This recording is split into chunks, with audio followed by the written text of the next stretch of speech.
Shwana. Hi, you guys.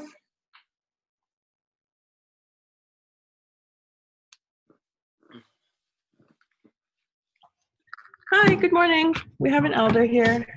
Good morning. Good morning. So before we begin, I'll just run through some quick housekeeping for everyone and just a quick little security thing, and then we are good to begin. So just because we're using Zoom over the past little while as Zoom's become more popular, there's been some issues kind of globally with Zoom hacking. So we're taking a bunch of steps to prevent anything like that happening with us. So particularly in these webinars, we're using the Zoom webinar platform, which automatically has all participants muted and no video. So only videos available for the panelists, which in the case of questions, all attendees and participants should have a raise hand button at the bottom. So if you do have a question and you want to ask us in person, we will be able to, you can raise your hand and we can unmute you or and allow your video. Otherwise, if you want to be anonymous, there's a question and answer function, or you can also just ask in the chat. And if you do have something that you want to share with everyone, make sure the in your chat box, everyone is selected, not just all panelists, because if it's just all panelists, only we will be able to see it. I guess the other, in terms of security, the other stuff that we've done is all the pre-registration, as you all had to register for the webinar. So I've been monitoring those and approving everyone manually. I believe that is everything I need to cover.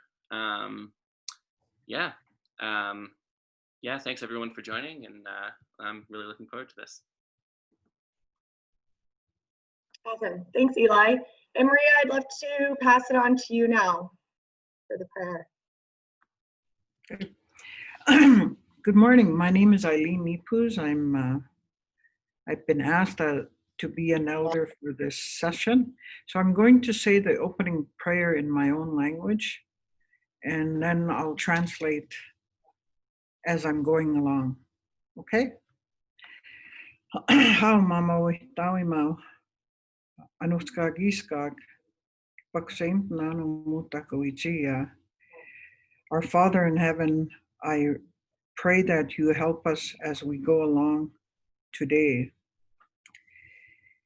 Kiamo gatuskeog kasawaimichik. I pray that all these workers are taken care of by our Creator.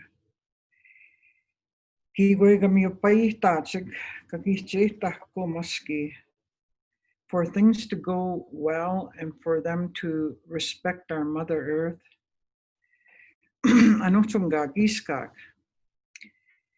Whenever you pray, I'll say it in English, you only talk about today. We don't talk about in the future. We don't necessarily talk about what we're going to do. We just talk about how things should function on an ongoing basis from this day forward. So with that, I'll keep on continue praying. Kiam kiwemio asikatasihkak eguamton muigeti kamyupaik ega kasawai mihtawae ugatn tagawi nano aski. And again, I ask for respect for our Mother Earth, and we do the right things to carry us forward and to help you in your work and in your endeavors. Eugumanoch kawi mam skutami kagichito kasagito egwa ka kamam tonemi chigu gaktamagistik.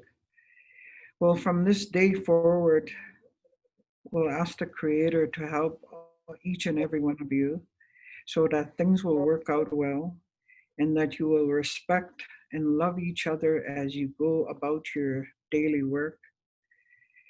and that you keep in mind that all the good values that we need to promote will be carried on in your work. Maya, Demaksak audio one is you're doing all this work for all the people that are unable to speak for themselves, and that you were given the task by the Creator to carry this forward in your work. I see no actamagus to Kiamo Taki and Miasakout Nakwista. Kiam Gapik Squesta Magic, Queski get the star. Equa Nanaskomago Kakio Skaisinoak. And I pray that all you young people, because from looking at everybody here, I'm older than every one of you, and you were all born after I came into this world. So it's an honor for you to meet you, and also to know that you're carrying this work forward from this day on. Yaksam Maya, why waki wimstang agi mamsko Denmark. Kiam kasawami chiku atuskeok astimino uskaisino uta Maria Sika so Koichita astimina Chad equichim Koichihagik. And I have the utmost respect for all of you for the work that you're working towards. And I also thank Maria for in her youth to be able to do this kind of work, and also Chad, who asked me to do the opening prayer. It's an honor, and I thank all of you from the bottom of my heart. And that was a thank you in Cree at the end. Thank you so much. Thank you. Respect.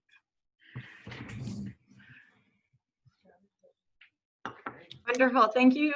Thank you so much for the prayer. That was beautiful. And it was so nice to start off in a good way. So I really appreciate that. And if you want to stay for the webinar, please feel free. That would be lovely. Okay, I'll stay.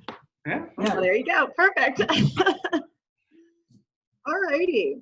So I think we'll just jump right into it.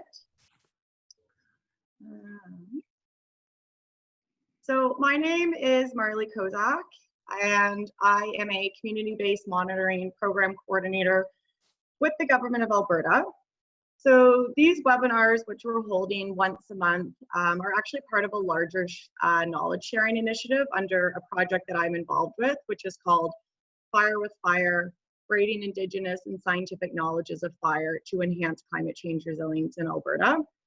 So Fire with Fire is a multi-year collaboration between the Resilience Institute, which is based out of Canmore, Alberta, the Resource Stewardship Division of Alberta Environment and Parks, which is what I'm a part of, and we're currently working with 4 Indigenous communities in Alberta. And so they are Kainai First Nation, Pagani First Nation, Samson Cree Nation, and Denetah First Nation. And so this project is actually part of Natural Resources of Canada's Building Regional Adaptation Capacity and Expertise Program, or BRACE.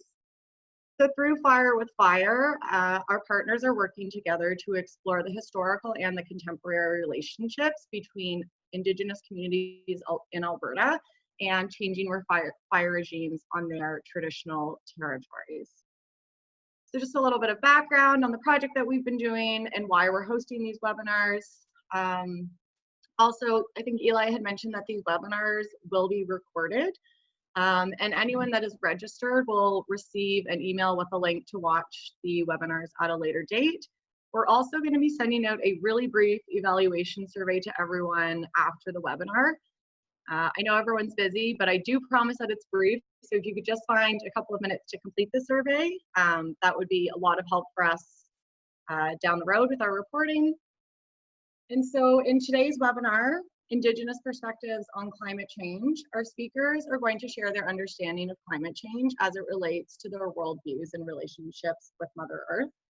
Our speakers are going to reflect on the consequences of climate change for Indigenous populations, as well as share approaches to developing Indigenous solutions to climate change adaptation and resilience. So we have two fantastic speakers lined up who I will take a very brief moment to introduce, and then I'll pass it on to them for the presentations, which is why we're all here today. So starting, we have Alejandro Argumedo. He is currently the program director and the Andes Amazon lead at the Swift Foundation. Alejandro is the former director of the Association Andes, a Cusco-based Indigenous peoples non-governmental organization working to protect and develop Andean biological and cultural diversity and the rights of Indigenous peoples in Peru. He is also the international coordinator of the Indigenous Peoples Biodiversity Network and the senior research officer for Peru of the Sustaining Local Food Systems, Agricultural Biodiversity and Livelihoods Program of the International Institute for Environment and Development. Up next, we have Tero Mustonen, who is a Finn and works for the Snowchange Cooperative. He is an adjunct professor at the Department of Geographical and Historical Studies at the University of Eastern Finland. Tero is also the lead author for the 6th IPCC assessment. He is a winter senior and head of the Kessilahti fish face. So without further ado, I would like to pass it over to Alejandro for his presentation. Thank you very much. Alianchu Kaitakuna Mamakuna. I bring you in my language the greetings of my mountains, my rivers, the lakes, and all my relations. And I acknowledge each one of you territories. And I, above all, want to thank our elder for such a beautiful opening. I feel very privileged and honored to join this series, and especially team up with my old good friend Tero, a world-recognized Indigenous scientist and lead on these issues. What I would like to do is bring the experience from the Andes mountain. I saw before some beautiful mountains there in Alberta. As I am an Indigenous Andean person, seeing mountains always lift me up. And talking about mountains, it's difficult not to see that complexity comes from this very diverse and rich ecosystems. And this is what I want to tell you, how these multiple dimensions and scales that our perception, our worldviews have created or have crafted can be used to assess the conditions and trends of this climate crisis, and how my people are developing responses based on our own traditions. But first, a little bit about myself.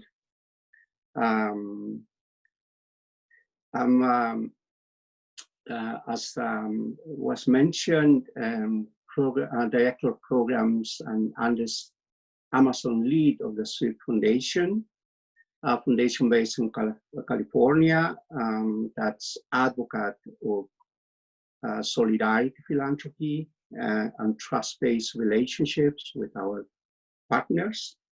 We work with only a small group of long-term partners, supporting them in different ways. And in my region of work, particularly, we focus on how the work of philanthropy can enhance knowledge systems.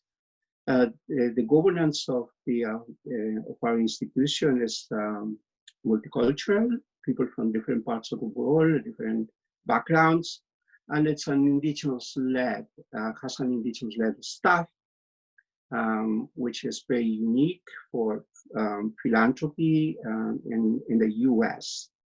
Our programming is moving towards a holistic approach, which means that indigenous people's views fit within the type of work we do, and our reach is global, but we work strongly in North America, Central America, and South America.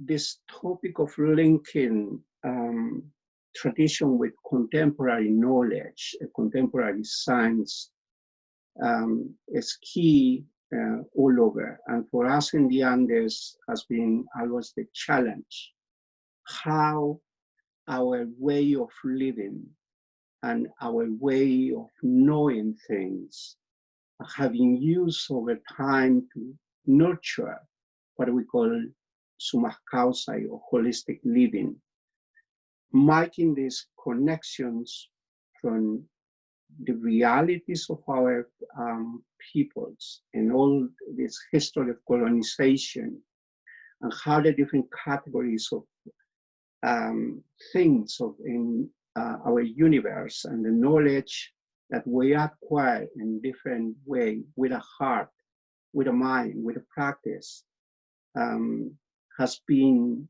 or has evolved towards that goal of holistic living, living with Pachamama or Mother Earth.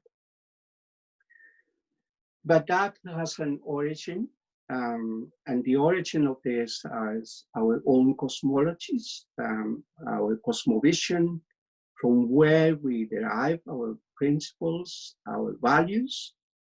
And for this, I want to use this conceptual graphic that was drawn by an indigenous Quechua chronicler back in the 1500s, who was the first one who learned how to write the Spanish language and produced this from the most sacred temple we had in Cusco, which was the capital city of the Inca Empire, which describes our universe, how in a mountain ecosystem, all the different elements of this cosmology are located, from man, women, the sky, the underworld, what is all our relations in this world, and the different types of relationships that come together.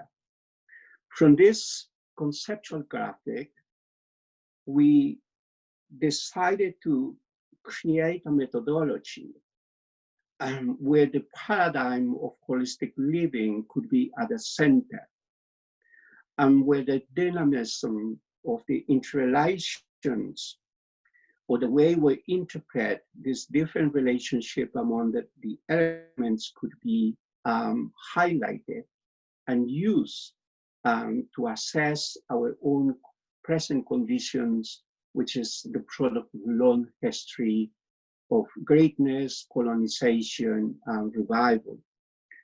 So, as you see from that second picture, we use spatial approaches, sort of geometric approaches, to start defining the different, to characterize and create a taxonomy of the different elements and make the correlation of all these different components of our system. So this is our complex system. This is our ecosystem or biocultural system, which reflects what for a long time we call IU. And this is divided or is composed by 3 sets of subsystems. The blue one in the upper part is the Auti-IU, which is the sacred. Auti means sacred. The central part, the central circle, is the Salja Ayllu.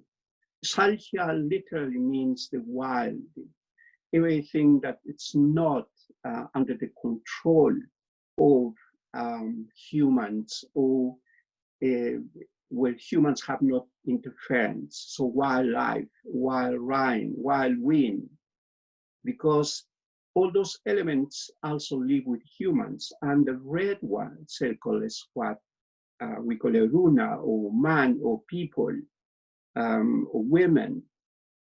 Is the realm of humans and everything that lives with humans.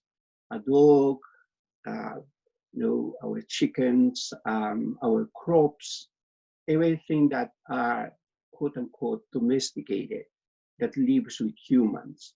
But for these three communities to achieve a holistic living, they have to reciprocate.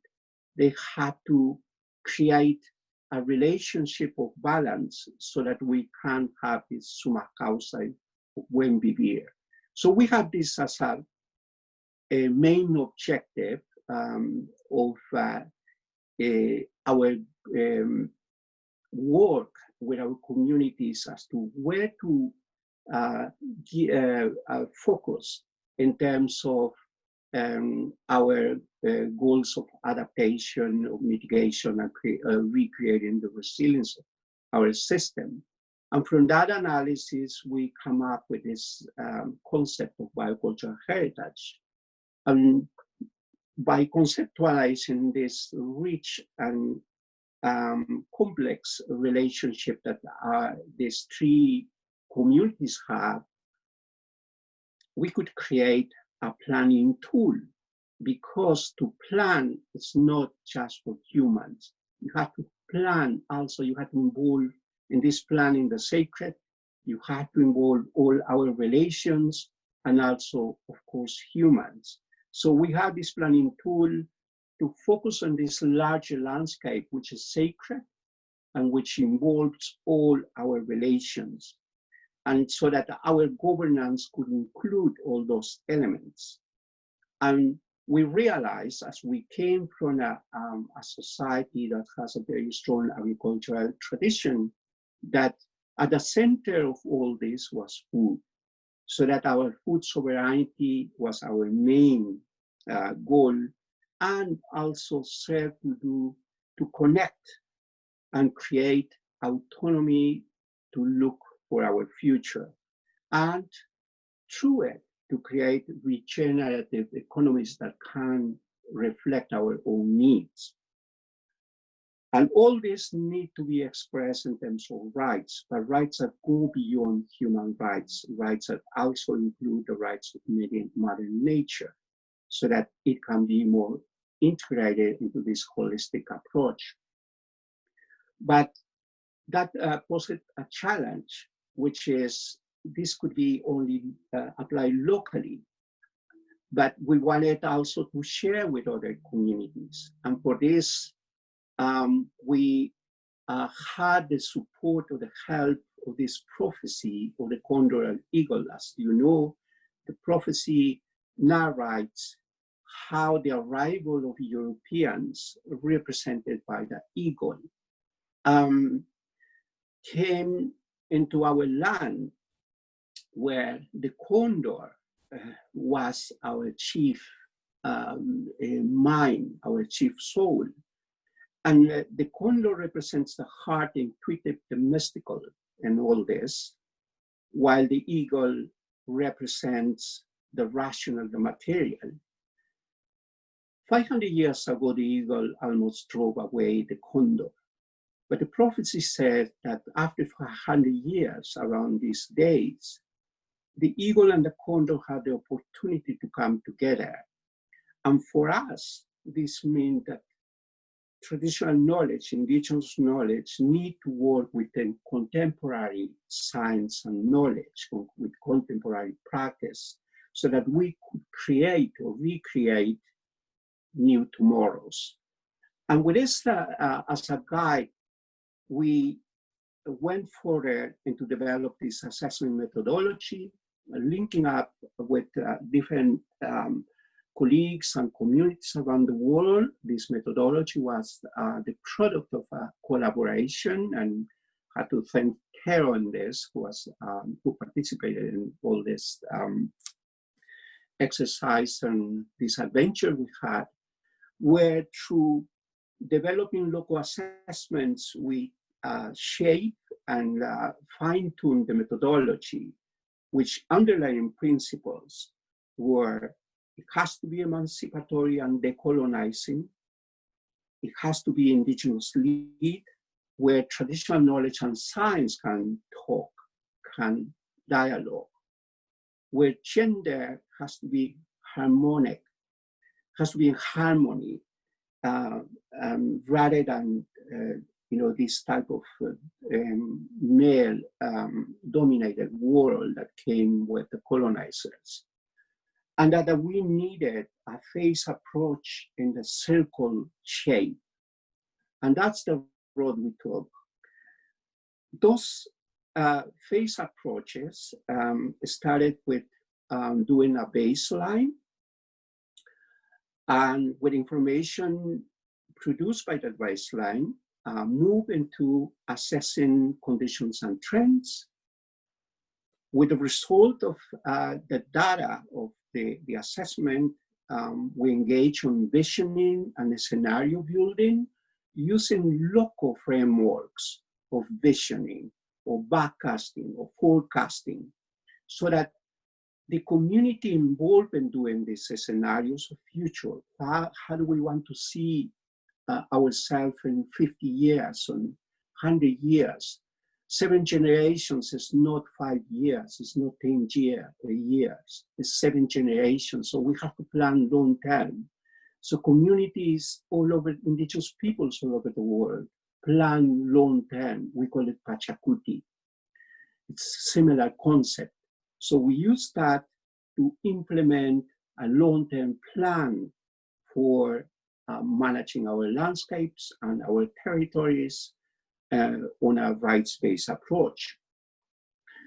I want to go more in depth, telling you how we did it in the Potato Park. The Potato Park is one of those territories that was formed in the year 2000 by 6 Quechua communities in an area where the potato originated. You still have a wide range of wild relatives of potatoes in this area. And people live very in close relationship with the crop. So it's a charismatic species. Without potatoes, we cannot marry, we cannot be buried. So we have potato gods. So for us, it has a great significance. But in the Potato Park, which has right now one of the highest diversity of potatoes in the world, we keep around 1,500 varieties of potatoes, which the communities yearly have to maintain in these different levels of or in these different altitudes of the mountain landscape. Is undergoing, the area, a trend in terms of this climate crisis, which is driving the potatoes up and up every time, where, if we see in 1992, this was the line where potatoes were grown. That was the highest range. Above that, there was no potatoes.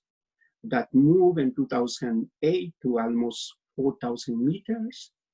And by 2013, when we finished the assessment, it was almost to 5,000 meters. By 20,000, as you see, is up at the top of the mountain. We don't have more land where to go. So the challenge is that we will lose these 1,500 varieties of potatoes. So we have to do something to bring them back, to keep that diversity, to ensure the food security of our people for the future. So with that challenge in mind, we have to assess how this climate crisis was affecting not just the potato, but a potato in its totality of in its universe, so that all the landscape, the three communities that I mentioned at first, the sacred, the wild, and the humans, must be assessed. And that's the road we took. So we had the objectives of empowering, of course, the communities with their own knowledge to a process that can reframe all this debate on climate change, where local assessments are not taken into account, or are not like a use to create global data. There's no connection between what's the reality at a local level and how assessments and data is constructed through satellites and other type of metadata. And create a way to share that information with other communities so that we can enrich our outlook. We did, first of all, created transects.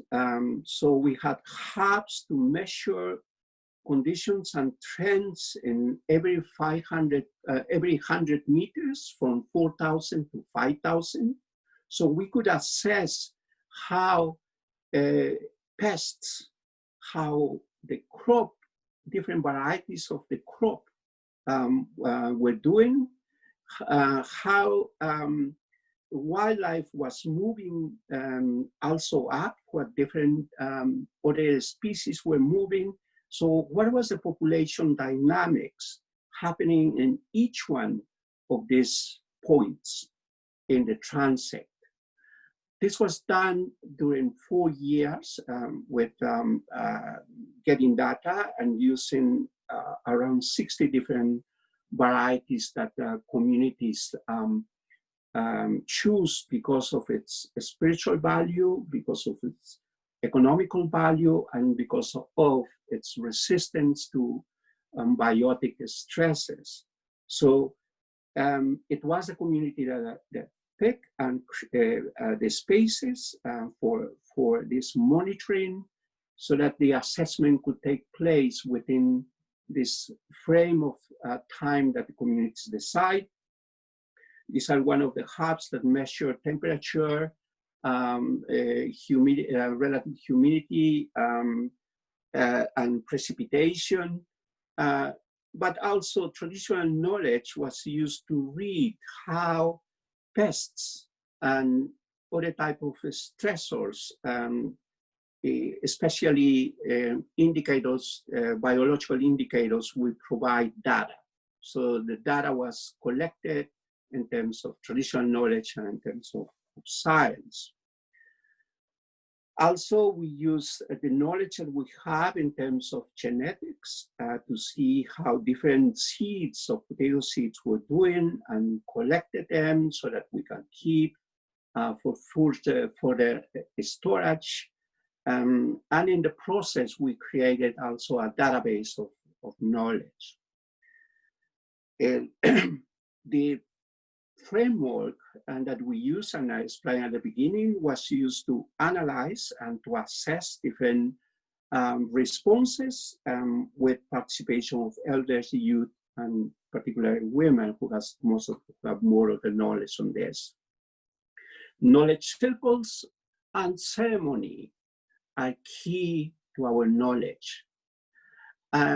So we cannot think about science without the spirituality, the spiritual content that knowledge have.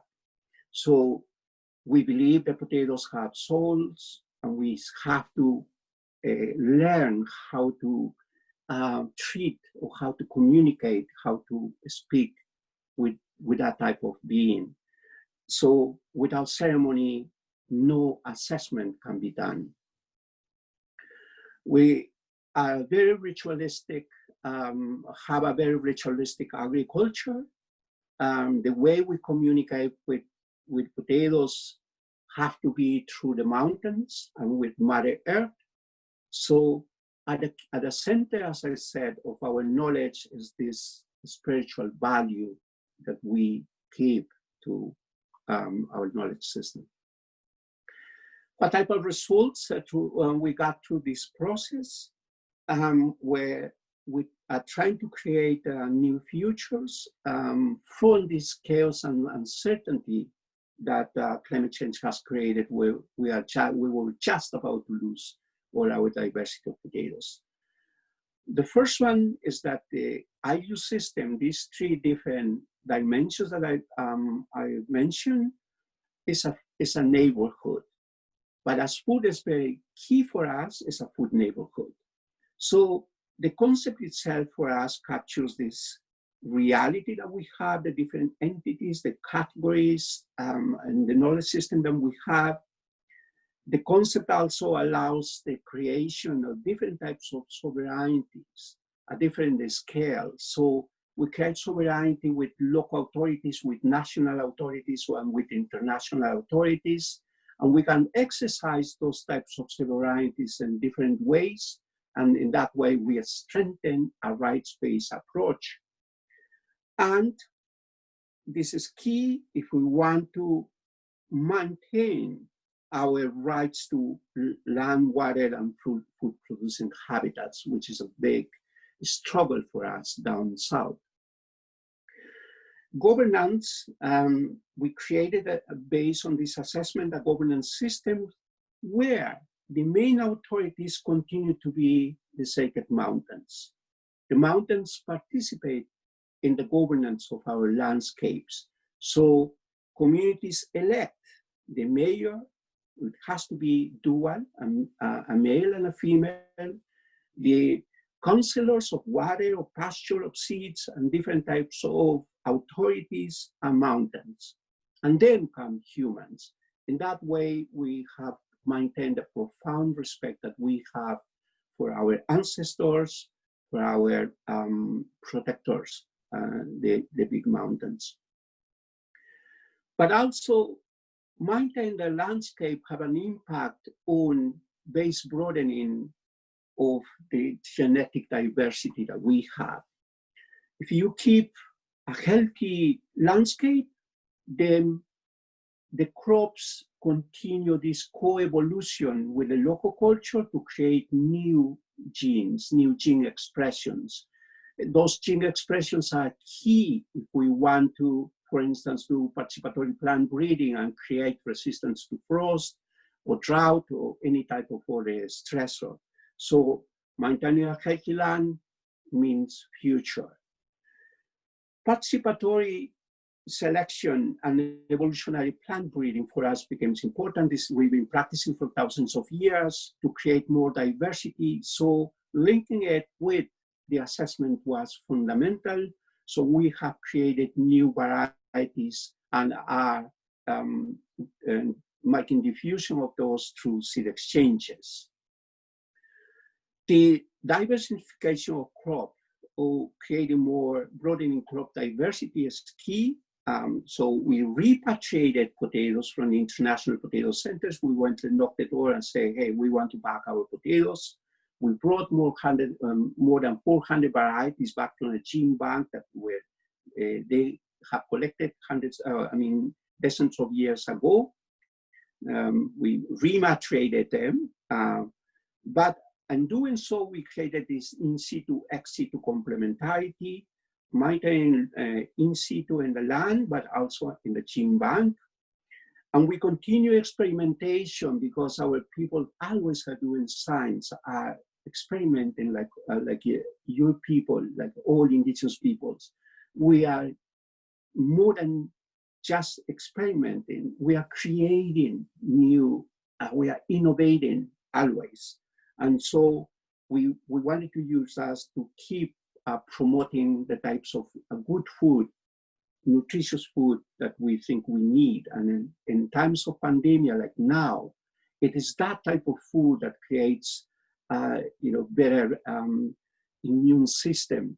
And it's one of our ways of responding to this type of crisis. Without having an economical view, also this doesn't make much sense. So we use the assessment also to create innovations and develop our own products. We make shampoos of potatoes, we make chocolates of potatoes, we make soaps of potatoes, and that is commercialized, apply a trademark, which is our, we call it Parte de la Papa, Indigenous, potato park, is a collective trademark that we use to protect our products, created a culinary sanctuary based on the knowledge that women have of cooking these hundreds of potatoes, have a program on agroecotourism, and created different types of values. All the knowledge that was produced, we wanted to use our own traditions in terms of storing and managing knowledge. This is a quipu, which is a knotted string where the Incas, way back in our ancestors, used to record all type of data. And we created something similar to understand a molecular content of our potatoes, so that visually we can know what kind of potatoes we have and which ones we can use to develop different types of products. Complementing with science is important in this for us, but also in terms of linking up with policy. So we were very active participating in the FAO seed treaty. We included our materials in the multilateral system of the treaty so that we can have a seat in discussing policy. We took all our seeds to the Svalbard seed vault in Norway, where we have stored our seeds in case that if we lose all that diversity, we can retrieve them and re-diversify again our system, and continue the different types of research with different universities and research centers with whom we collaborate. Linking up with other communities is important. We have an international network of food crop neighborhoods, or crop neighborhoods, food neighborhoods, where they are located in different areas of the world. We network with them and working very hard in terms of advancing biocultural rights. In conclusion, very quickly, our own cosmology is our powerful tools for creating more contextualized frameworks for assessment, because they embrace complexity. They support the holism that we have as a view. In the case of climate change, which is a complex problem, where uncertainty, needs of multiple types of knowledge to interlink a better approach, so that we can learn together and respond together from different scales. And this requires, of course, sharing of knowledge if we want to have more adaptive solutions. Dialogue is important. We are masters of dialogue, so we know complexity, not just in terms of our science, but also complexity in terms of relating to our relations to other communities, etc. So this dialogue process needs to enhance, I think, how we advance this idea or this principle of that we are part of nature, that the world is forgotten. And where we see that what we're living through now with this pandemic, where the world, the Western world, the colonial world thought that they are dominating nature, that nature is just natural resources, and that you need methodologies to use them, to exploit them. But now we are confined by a virus. The realization is that this little thing now, has teach us that we all are part of nature, that's just a fallacy. So to do the process, we need good leaders, women at the best. We need to engage in this process by creating our own knowledge management systems and continue experimenting even beyond the assessment. And finally, any type of chaos and uncertainty, I think it can be managed. We are masters of managing chaos and uncertainty. We have lived for thousands of years with El Niño that comes every 5-6 years. Our brothers and sisters in Central America live with hurricanes. Our brothers and sisters up here live with very drastic climate shifts. So we know how to treat chaos and uncertainty. So we, I think, have to continue to be key in this process. Thank you very much.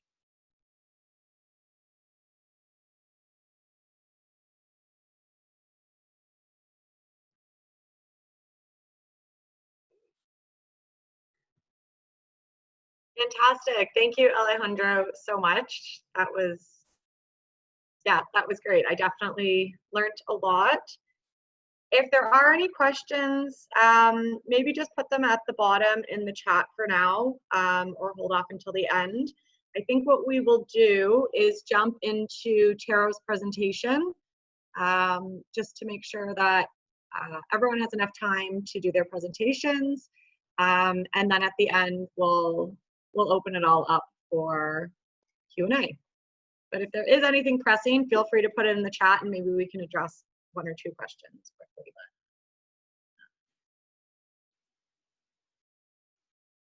If not, that is okay. We can wait until the end.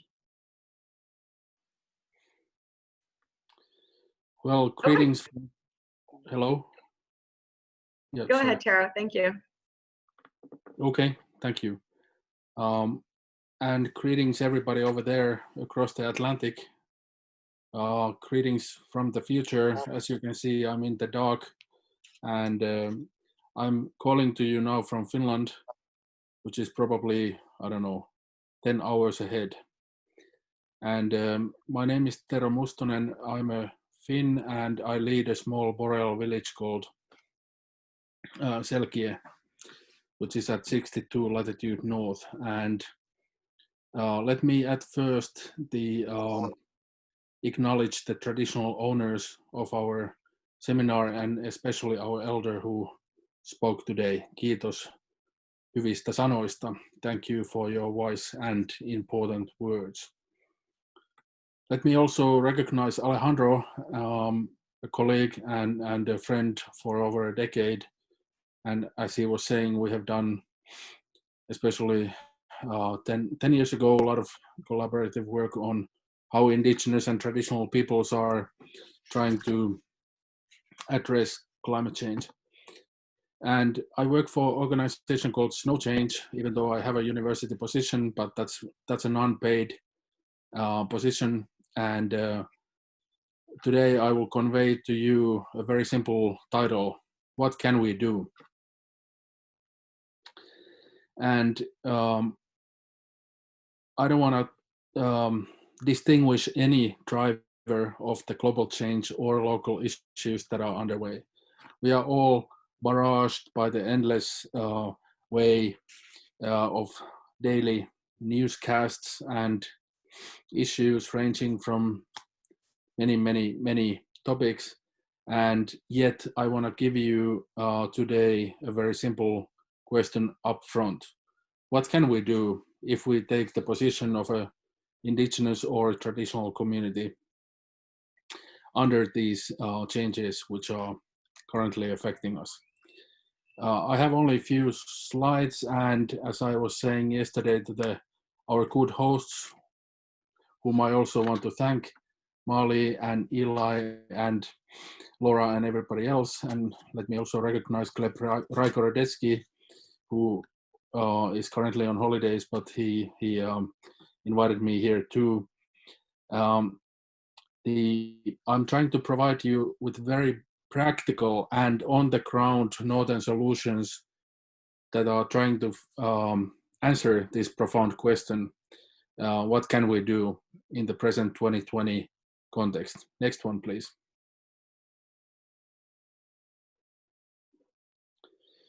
This is my only academic slide out of the 8 that I have. The only reason I'll show it to you is that it is true that if we look at the past 3 years, 4 years, we have now come to a place like never before. Already in 2017, we heard that the Arctic and the North Boreal and so on are permanently changing. And we have entered what's known as new normal. I was part of a large study in 2017 where we proved in Science Journal that currently we have the largest climate-driven redistribution of species going on around the world. And then as we get to this year, with the COVID, permafrost melt issues, Australian fires, and everything else, there's no lack of evidence that we have come to a new station, new position, a new planet almost. So what should we do? What can we do if we are rooted villages, if we are indigenous, traditional, local communities that are living in our homelands and marginalized or being affected by the great power and colonial histories and so on and so on? Are there examples where community-led action has shifted or given solutions to the current crises? I'll try to convey to you 3 examples from our work in Snowchange, and the last one is from our partners in the US on how success might look like, and trying to answer that very profound question, what can we do? Next one, please. Maybe 4 years ago, we started under Snowchange something called Landscape Rewilding Program with some partners here for a very simple reason. What can we do under the current context to advance indigenous and community rights and at the same time heal and nurture landscapes back into health? What we're trying to do is to put forward the understanding that when we are restoring and using traditional knowledge or indigenous knowledge in trying to find solutions, we are doing it in 3 ways. We have to bring forward new carbon sinks, meaning that we have to regenerate natural solutions that are trapping carbon dioxide from the atmosphere to enable survival, even on landscape levels. Secondly, we have to find ways to preserve biodiversity, because that's ultimately the source and well-being of all indigenous knowledge, as well as food security. And lastly, in our program, as you may know from Canada, and Canada is in many ways similar to Finland, having many hundreds of thousands of lakes, boreal ecosystems and high Arctic ecosystems, what can we do to restore and maintain our rivers and lakes? So in our program, Landscape Rewilding Program, we are trying to answer all of these 3 critical actions: creation of sinks, more biodiversity hotspots, and then finally supporting our lakes and rivers as part of the catchment areas. And all of that has to happen in an equity way. We have to combine indigenous knowledge with science, and we have to also use this program, or we are using this program to realize indigenous rights and community rights. Now let me pause before I go into the actual things we are doing. On this slide, you can see the different sites that I will show you on maps. On the right-hand corner, you can see Finland next to Russia and Sweden and Norway. This is the European Arctic and the European North. And 2 of my cases will come from that particular part of the world where I'm speaking to you now from. And the final case will come from the Pacific Northwest in the US-Canadian border area, and I'll come to that at the end. Now, yesterday when we were preparing for this session, we came to a conclusion that despite all the damages and horrible histories that have taken place in Canada and in Alaska, in the North American North, together with New Zealand and Australia, those are still in many ways, your countries are still in many ways, shall we say, the advance guard for Indigenous rights. We can be very skeptical and critical of the way treaties have been made between First Nations and Inuit people in Canada, but nevertheless, you still have those treaties. You have a public discourse on rights. You have land claims in place ranging from James Bay agreements from early on in 1970s with the Cree people to the Inuvialuit final agreements in 1980s and now to the time of the modern treaties. And what's very valuable for the global conversation and coming back to that, what can we do, is that Canadian Indigenous communities are often seen around the world leading in, at least in some ways, because you have been able to secure in part your land base. The two first cases that I'll talk to you about today are coming from a context where there are no rights. Of course, there are inherent rights. The Sami and our villages have not surrendered or given away the traditional understanding of how landscapes and homelands look like. However, the modern society in Finland doesn't support or advance any kind of indigenous or community rights. For example, the Sami, who are our linguistic neighbors in the high Arctic, have language and cultural rights, but the state still owns all of the Sami land. And that's why whenever we are discussing the complex question of international level of indigenous work and community level work, just like we heard from our colleague Alejandro, they will come in many different forms. But we can also utilize that in a very exciting way, because we know that, of course, those rights are there and we are putting them into practice, for example, in this landscape rewilding program, and they are undefined. They are not yet defined on paper. So there's a lot of negotiation room and flexibility on realizing different exciting ways of how those rights and survival might look like. So let me go now into the three little examples of how we are trying to respond to that profound question, what should we do in our part of the world? Next one, please. This is where a lot of the work started. This is in my own village called Selkie, and it's a boreal peatland that was utilized for mining. And in 2010, the mine or the peat mining actions killed all the fish in our river. Now, me as the head of the village, I had to take action with our people, and I was then told by the elders and the old people that I have to inform the company that was causing the damages that it's their time now to leave. And we became the first community in Finnish history to defeat this peat mining company back in 2011. And one of the things they had to do before they took an exit from our village was to start restoring their damages. So they made some early steps to create a large wetland that we then subsequently started to rewild and restore using traditional knowledge and science that you see in front of you.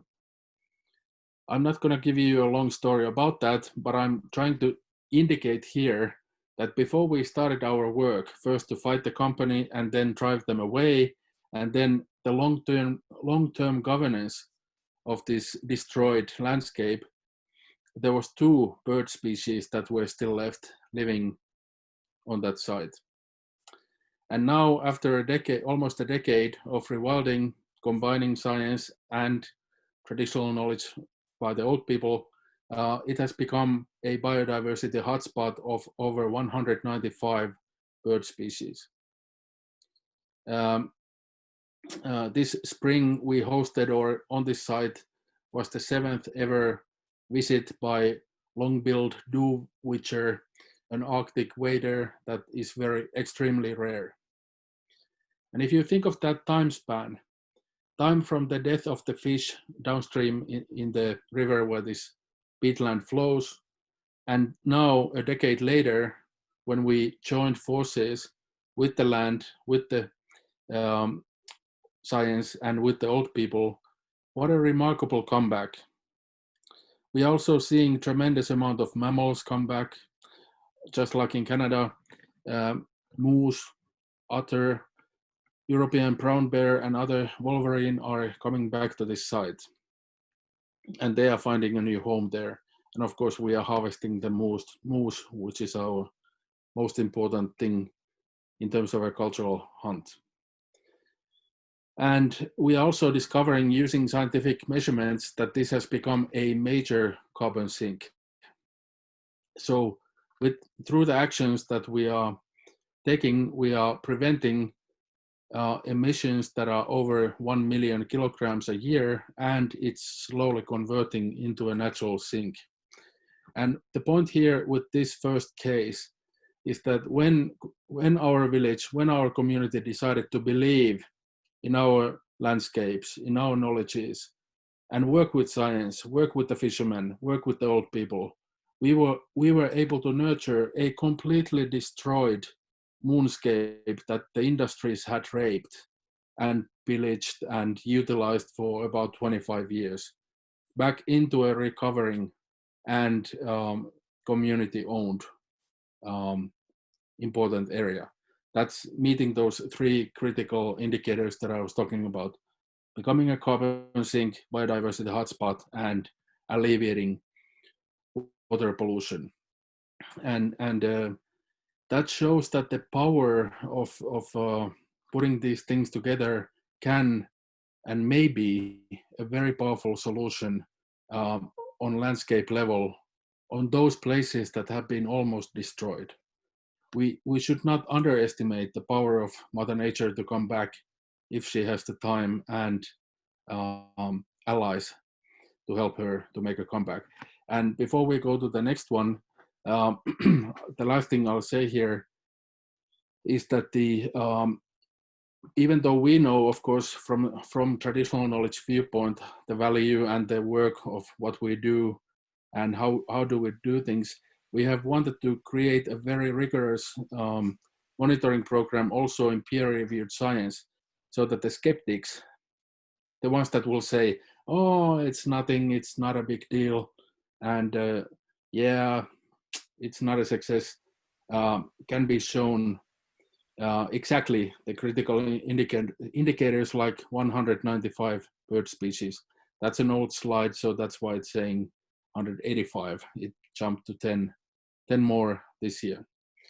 Okay, but that's the hardest part, when industrial land use has wrecked and destroyed, and still we are able to bring things back. But let's go now to the next one, please.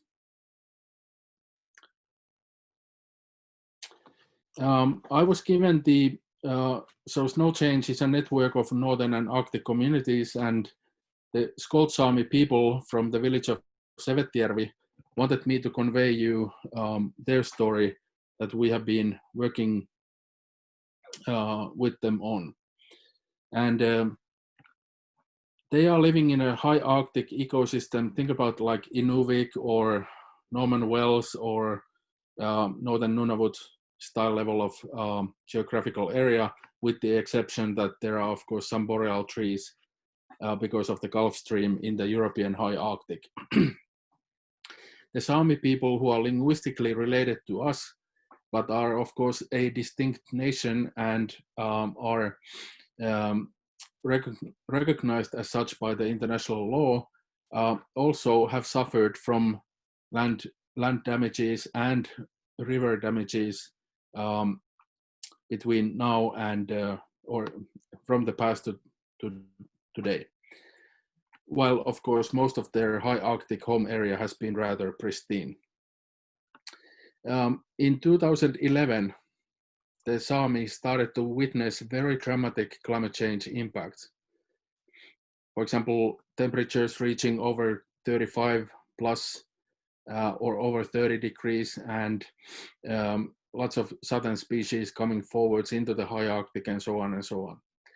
And then together with us in Snowchange, they were thinking, what can they do on their own terms to respond and buy time for their non-human neighbors with whom they have very close relations.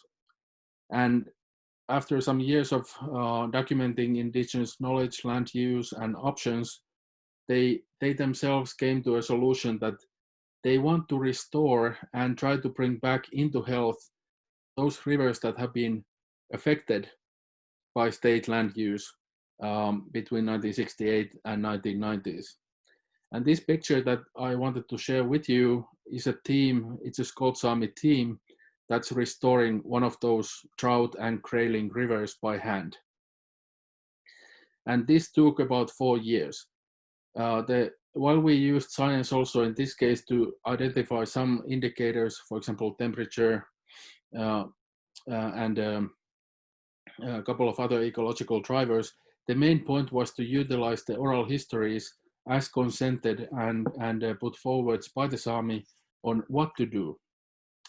Many of those people, like Risto on the left with the fur hat on, were able to remember.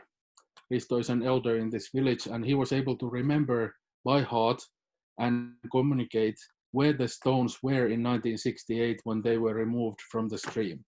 And on this 5 kilometer long stretch of a river that had been altered, we then took 3 years to put by hand all the rocks back into place that needed to be put there, and also regenerated the spawning areas for trout and grayling. And the point here is that they were trying to respond by allowing fish, in this case, more time, more space, and more capacity to adapt when the high Arctic is getting warm and being affecting especially the cold water living fish. Next slide, please. And this is how things look like after a full indigenous-led restoration. To my knowledge, this is the first time indigenous community has completely led and succeeded in both in critical indicators of science and indigenous evaluation, a full river restoration in the Arctic. I may be wrong, but at least this is the first one for the European Arctic and this side of the north. And what we are looking at there is a fully restored trout spawning area and juvenile habitat for the fish, everything done by hand and in a very careful and concentrated way, that no machines were used of the industrial kind.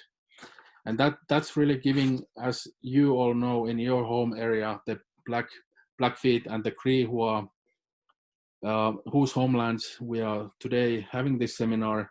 You know how tremendously sensitive and complex the coexistence with these rivers and stones and the fish are. And this is why I wanted to show you also that we are doing things in a very, very careful and sensitive way, ranging from those landscapes that we are trying to nurture back into health, into the very small spawning areas and individual rocks that all, of course, are people too, but they are put back into their place using indigenous memory and oral histories and so on. Now, I have one more slide, and I'm very conscious of the time, so I'll be very concise before our discussion or questions that you might have. Next one, please. My last example comes from closer to your homeland, and this is the northwestern corner of the lower 48. So we are now in the Washington state on the US side. And more precisely, this this photo is from the Olympic National Park. And the river that you see in front of you is the Elva, which is the home stream of Lower Elva tribe that's living and whose traditional landscape and homeland this is. Why would I choose this to be the last indicator and trying to find that very complex answer to the question from the start? What can we do? The Elva was utilized for hydropower about 100 years ago. It contained 2 large hydropower stations that were put to the two different sections of the river, and despite indigenous resistance for over a century, this hydropower station system destroyed a massively important Pacific salmon and trout system. Now, the Lower Elva tribe never surrendered. They never let go of the idea that one day those dams will come down. And even though generations of fish and generations of Elva people, like Alejandro was saying, were shifting, and there was 7 generations almost when the hydro dams were built. Then after long fights and close cooperation with the federal agencies in 2011 to 2014, the fight was won. Those dams came down, and it became the largest hydro dam removal in to this date around the world. And the central idea was that one of the Elva creation sites was submerged behind one of those or under those reservoirs. And that testifies to the power and resilience of keeping and defending landscapes that are indigenous or traditionally owned, despite the damages that might happen. And the last thing I'll say is that if you look at this photo that I took when we worked with the Elva last year when travel was still possible, and the scientists working on the river restoration, this is the former reservoir. For 100 years, the view in front of you was a large lake.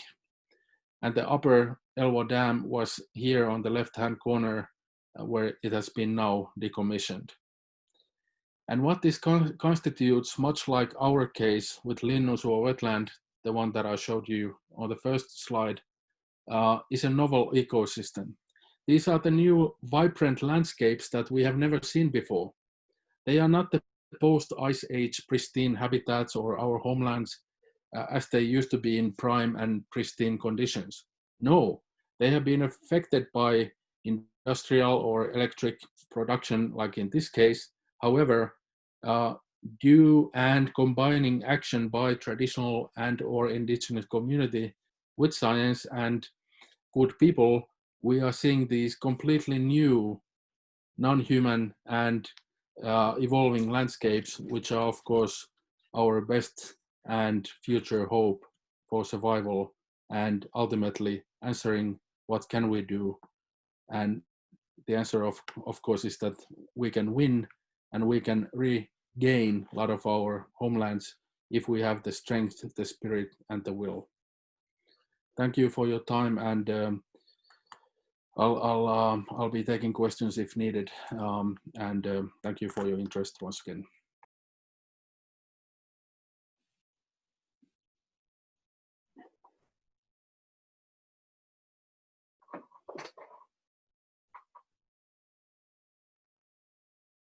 Fantastic, Tero. Thank you so much. That was another amazing presentation. I think both yourself and Alejandro really presented some fantastic examples of using local and indigenous knowledge and the resiliency of groups of people to come together to really make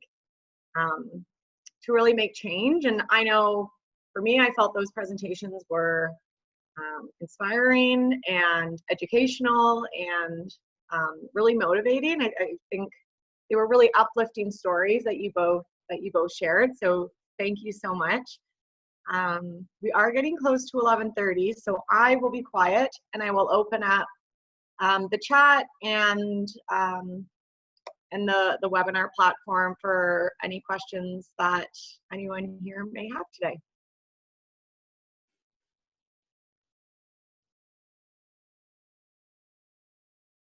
There is actually one in the, there's one in the chat, so I'll read it out. Alejandro, it's for yourself. It says, I was wondering what advice you would have to encourage policymakers to embrace combining evidence-based policy with Indigenous knowledge here in Canada.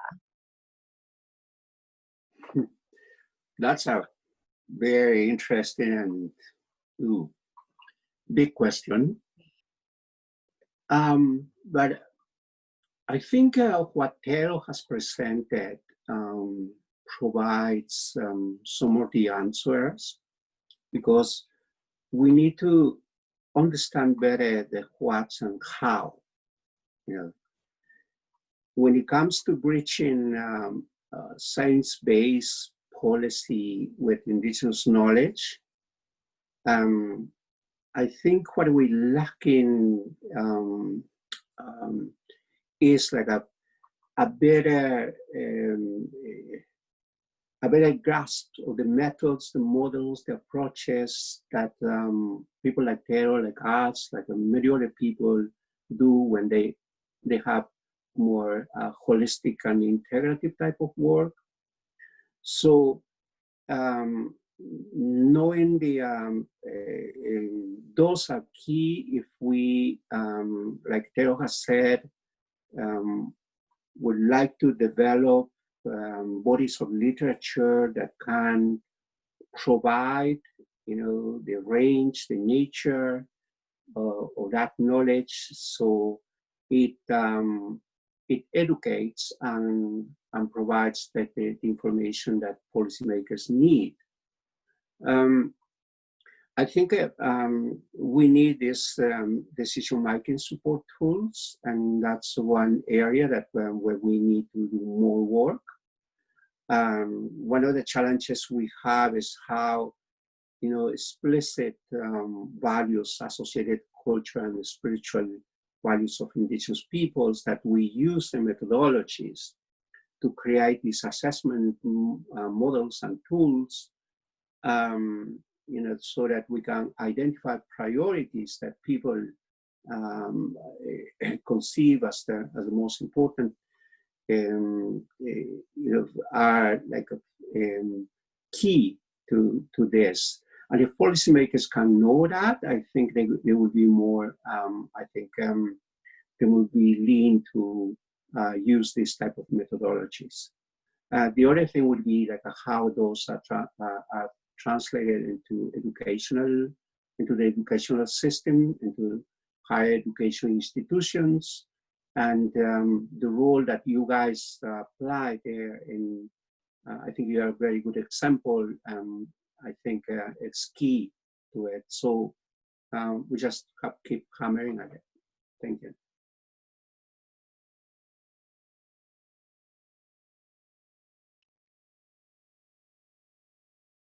Great, thank you. Perhaps Tero. Yeah, Tero, did you have anything to add? One of the things that people often in Canada I have seen over the past 20 years when we have been working with First Nations there as well, have taken a very exciting and important role in principled views on rights and so on. However, maybe we should, if we are to regain lands, if we are trying to restore them back into health and respond to climate change by putting forwards like rewilding and restoration, as well as keeping, of course, any pristine homelands we might still have, we might have to slice them into more digestible pieces. So while we, of course, have to oppose oil sands or tar sands and we can't restore everything at once, why don't we start on what we can digest? And if there is a smaller river that has been degraded, can we do something? And if we can succeed there, can we train and create a ranger program that can do that in 10 reservations? and so on and so on. So there's much to be done, and there's nothing that we have lost. The future still remains open, despite the crazies trying to tell us that it's fixed and it's all lost. No, we have found out that we are collapsing time, and we are creating a completely new future when we are restoring these habitats and regaining them back into community and indigenous governance. And that's where the hope lies. Resisting, rebuilding, and rewilding, as I often call it in the public. But I'm so practically oriented person that I don't have a great theory for you. I would just say that start today, take a shovel and save that river that's next to you, or a creek, or a wetland, or a tree. That's a start, and then we create global alliance, and then ultimately we'll win. Thank you.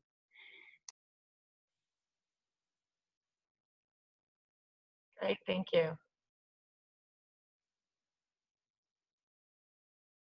One of our participants had shared with us that the Gwich'in from the Northwest Territories are working diligently with the watershed of the Peel River up on the Yukon border.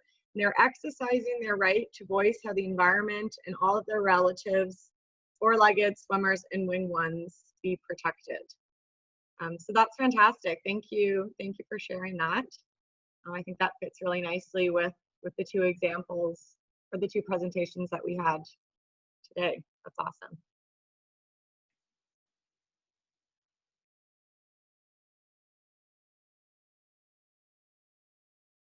Are there any other final questions before we sign off today? Hi, Marley. This is Elliot. Hi, Elliot. Not really a question, just I guess a comment. So for Alejandro and Tero, yeah, thank you. That was very inspiring and empowering things you're doing. So great work. So I'm really glad to see that these kinds of things can be done. So keep up the good work, and we're doing things, but like Tero said, we're taking small steps, but it's good to see initiatives like yours that, you know, really can have an impact on a larger scale. Yeah, and I'd like to taste some of your potatoes, Alejandro. I will share with you. You want 500, 600? Let me know.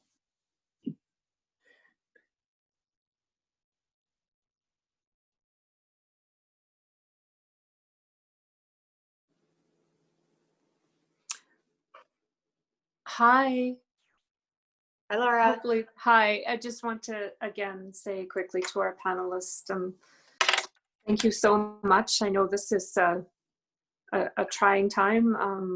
I sent you both notes, but I just think that from the comments we're getting from the participants, very, very meaningful. And we have some students that will also watch this, and I know they're gonna really appreciate this and feel the inspiration. So thank you so much for your time, both of you, and also to everyone who joined today to listen in on this. Keeping our fire burning over here and trying the best way we can through this strange, impersonal yet at least more personal, I guess, than not, being together in some way during the first global pandemic, certainly in our lifetime. So thank you, and I wish you all, from the Resilience Institute anyway, safety, and hopefully our paths do cross in the future in a meaningful way to move this important work forward. Thank you. Fantastic. Yes, so on behalf of the Fire with Fire team, thank you all for joining. Thank you to Tero and Alejandro for sharing your knowledge and your expertise with us. As I had mentioned at the start of the webinar, we will be sharing out a link so that you can watch the webinar again in the future. Feel free to share it with other people in your networks or whoever you think might be interested. If you have any questions, feel free to reach out to us. We can put you in touch with our presenters. We can answer any questions about our Fire with Fire project. But yeah, we're always here and we're always available, and stay tuned for future webinars. Thank you. Thanks, everyone. Thank you. Have a great Thank you. day. Bye, Tero. Bye, everyone. Thank Bye. Thanks again, Alejandro. Yeah, thank you. Thanks, Elliot.